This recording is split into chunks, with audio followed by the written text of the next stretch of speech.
চট্টগ্রামের ভাটিয়ারীতে শিপইয়ার্ডে জাহাজ কাটার সময় বিষক্রিয়ায় ৮ শ্রমিকের মৃত্যু। ক্ষুব্ধ শ্রমিকদের ভাঙচুর, লাপাত্তা মালিকপক্ষ।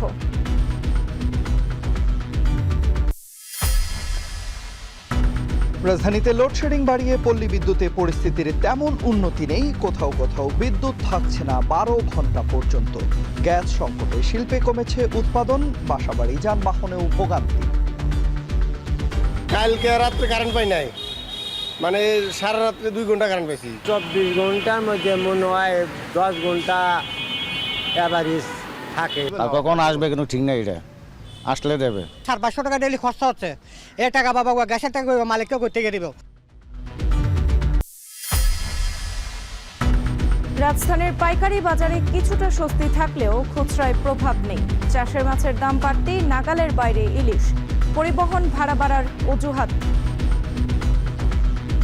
দরদাম করা যায় না, এখানে যা বলে তাই। আমদানি কম, এলে দাম বেশি মাছের। গাড়ি ভাড়া বাড়ছে, সবকিছু বেড়ে গেছে।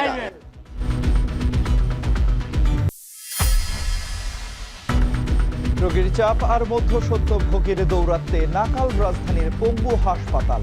দুর্ভোগ চরমে, দুর্নীতি ও কর্তৃপক্ষের গাফিলতিকে দায়ী করছে টিআইবি।